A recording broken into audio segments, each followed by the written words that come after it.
स्वागत। मी निखिला। महत्वाची बातमी, महायुतीच्या खातेवाटपाचा तिढा दिल्ली दरबारी सुटणार का? मुख्यमंत्री देवेंद्र फडणवीस यांच्यासह बावनकुळे देखील दिल्लीमध्ये दाखल झाले, तर उपमुख्यमंत्री अजित पवार थोड्याच वेळामध्ये दिल्लीमध्ये दाखल होत आहेत। उपमुख्यमंत्री एकनाथ शिंदे सुद्धा दिल्लीला जाणार आहेत। महायुतीचे तीनही नेते दिल्लीमध्ये मोदी, शहा आणि नड्डा यांची भेट घेणार आहेत। खातेवाटपाचा तिढा न सुटल्यामुळे दिल्लीमध्ये बैठक होण्याची शक्यता असल्याची सूत्रांची माहिती आहे। काही खात्यांवरून महायुतीमधल्या असमन्वयामुळे मंत्रिमंडळ विस्तार रखडल्याची देखील चर्चा आहे।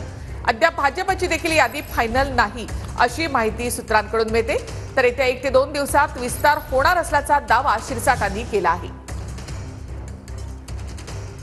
थेट दिल्लीमध्ये जाऊयात, आमचे प्रतिनिधी संदीप राजगोळकर यांच्याकडे। संदीप, आज महाराष्ट्रामधले तीनही प्रमुख नेते दिल्लीमध्ये असतील।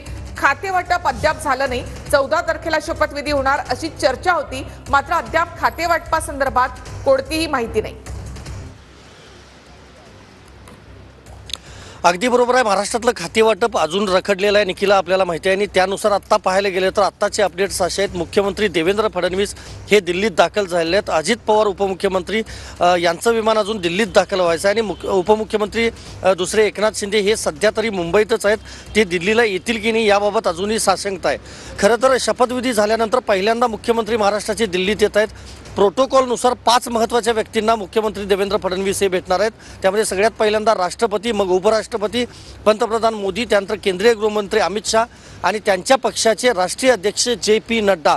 आज रात्रीपर्यंत या 5ही अतिमहनीय ज्या सगळ्या व्यक्ती आहेत त्या व्यक्तींच्या मुख्यमंत्री देवेंद्र फडणवीस हे प्रोटोकॉलनुसार खरं तर गाठीभेटी घेणार आहेत। त्यातच आता महत्त्वाचं हे की अजित पवार हे साधारणतः तास ते दीड तासानंतर दिल्लीत दाखल होणार आहेत। नड्डा आणि शाह यांच्या भेटीवेळी कदाचित अजित पवार उपमुख्यमंत्री हे हजर राहू शकतात असं सांगितलं जातं आहे, कारण खातेवाटपाबद्दल किंवा मंत्रिमंडळाच्या तिढा जो निर्माण झाला आहे त्याबाबत कदाचित राष्ट्रीय अध्यक्ष आणि केंद्रीय गृहमंत्र्यांच्या समोर फडणवीस आणि अजित पवार यांची बैठक कदाचित आज होऊ शकते असं देखील सांगितलं जातं आहे। जर एकनाथ शिंदे वेळेवर पोहोचले तर याबाबत बैठक होऊ शकते। सध्या मी महाराष्ट्र सदनातलं ही थेट दृश्य दाखवतोय या ठिकाणी। संदीप, धन्यवाद एकूणच माहितीबद्दल।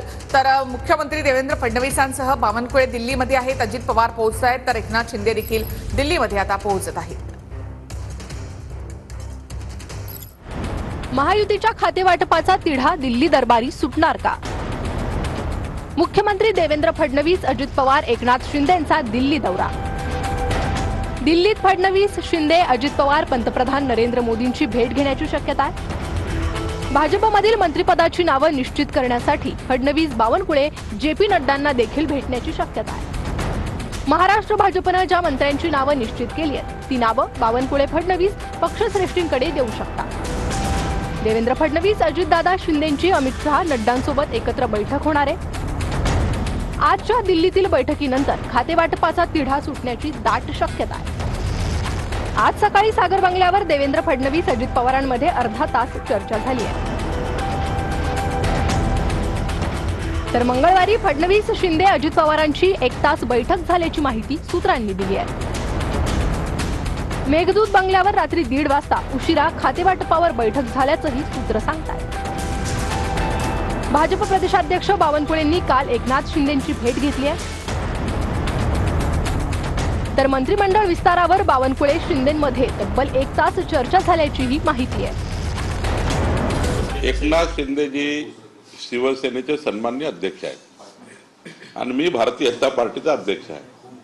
महायुती आहे, 2 अध्यक्षांनी भेटणे यात काही गैर नाही आहे, आम्ही रोजच भेटत असतो। 2 ते 3 दिवसात मंत्रिमंडळाचा विस्तार होण्याची शक्यता असल्याचं शिरसाट यांनी म्हटलंय। मुख्यमंत्री साहेबांनी जे काही घोषणा केली की मंत्रिमंडळ अधिवेशनाच्या पूर्वी मंत्रिमंडळाचा विस्तार केला जाईल, म्हणून कदाचित ह्या सगळ्या स्पीडली बैठका होत आहेत। मॅक्झिमम 2 ते 3 दिवसामध्ये हा विस्तार होण्याची शक्यता आहे। तर गृहमंत्रीपद आम्हाला मिळावं, खातेवाटप तिन्ही नेते ठरवतील अशी प्रतिक्रिया गुलाबराव पाटलांनी दिली। आम्ही सांगितलेली भूमिका आहे की गृहमंत्रीपद आम्हाला मिळावं, पण शेवटी 3 जणांचं सरकार असल्यामुळे खातेवाटप सुद्धा करण्याचा तिघांना अधिकार असल्यामुळे खातेवाटप ते त्यांच्या पद्धतीने ठरवतील। गृह खातं कोणाकडे हे ठरलं नाही, राज्यातील कायदा सुव्यवस्था उद्ध्वस्त झाली आहे अशी टीका संजय राऊतांनी केली आहे। 20 दिवसानंतर सुद्धा जर मंत्रिमंडळाची स्थापना होत नसेल, गृह खातं कोणाकडे हे ठरत नसेल, तर या राज्यातल्या कायदा सुव्यवस्थेवरती प्रश्न निर्माण होतोय आणि या राज्यातली कायदा सुव्यवस्था पूर्णपणे उद्ध्वस्त झालेली आहे.